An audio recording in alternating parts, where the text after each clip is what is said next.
My father sat next to me. I could feel him looking at me.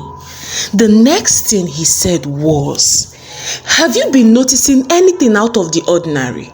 Mind you, he said all this in Igbo, not English. He said, "Have you been noticing anything out of the ordinary?"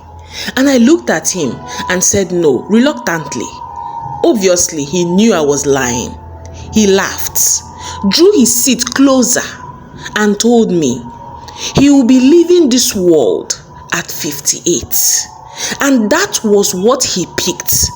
And that when I was born, he already passed down whatsoever gain that would come after his death. That whatsoever I knew was as a result of where he truly belonged, where I truly belong. And more knowledge would be passed down to me when he is finally gone.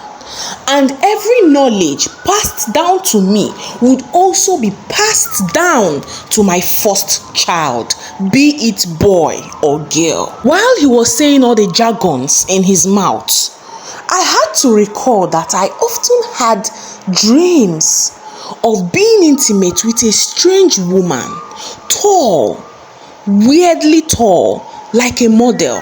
She could also be likened to the real life Barbie fiction movie, more like the olden days Barbie when acted out on the real form. For better understanding, an unrealistic picture of a human lady. One odd thing I noticed before the act was she had the both genitals of a human, that of a man and that of a woman, but had more appearance of a lovely tall lady. Most of everything that happened in my dream would be exactly what I would play out each time I met with a physical girl in my hostel or campus. Immediately I snapped back to reality, and my dad was still saying his jargons. I looked at him and I asked him why exactly he chose to be poor if he had all this knowledge he was telling me about.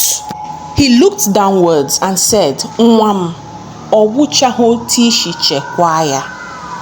What he saw, what he was expecting, wasn't really what came for him. And he picked the opposite of everything he ever wanted. While listening to everything he said, I felt the inner corner of my eyes itch.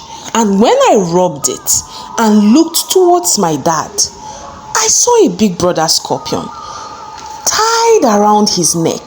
But when I tried to know where the end was, I saw it was attached right through his spinal cord. Just that area. I didn't even wait for further investigation on the position and angle of everything I just saw. I ran into my room shouting and he followed me. When he almost got close, I slammed the door at his face and I knew exactly that hurt his feelings. I stayed in my room miserable, still playing in my head that it could come through my door or maybe through somewhere, but still into my room. I panicked and past memories of why they sent me far to stay with my auntie started to replay. In my mind, I felt I was running mad again because it had been a long time I saw such things around me. I felt my body grow cold and I didn't step out of my room till the next day.